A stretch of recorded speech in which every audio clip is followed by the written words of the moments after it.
Hey, welcome back everyone. I'm Matt Larson 10, and on Wednesday, the United States did something it has never done before.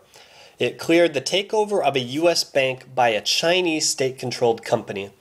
Now guess who was behind all of this? If you guessed the Federal Reserve, ding ding ding, you're correct. This transaction will make the Industrial and Commercial Bank of China the first bank to acquire retail bank branches in the United States. ICBC will buy up to 80% of the U.S. unit of the Hong Kong-based Bank of East Asia, which operates 13 branches spread out in California and New York. The Federal Reserve said that the ICBC proposed acquisition, which is quote-unquote relatively small, would not have much of an impact on the banking market. The combined deposits of the relevant institutions in the metropolitan New York banking market represents less than 1% of the market deposits. That's a quote from the Fed. So, is that supposed to calm us all down just because it's a small percentage that they're taking over? It is bad enough that China owns so many of our bonds and our dollars along with much of our debt, but now for them to be taking over branches of the banking industry is truly showing how the United States government is selling us out. And I shouldn't even say that it's the government selling us out. They are the ones allowing this to happen.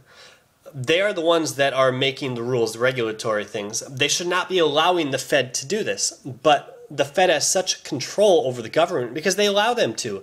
We could completely just choose to not use the Federal Reserve anymore, and it would be a quick fix. Now, Ron Paul is correct when he said the Fed is a completely unregulated group of private bankers that are solely having one job in their mind: to make money. It would be in our best interest to not extend the Fed's charter when it's up this upcoming year, and I've always been hearing talks about the Fed setting school loans and interest rates and housing loan rates and all this garbage.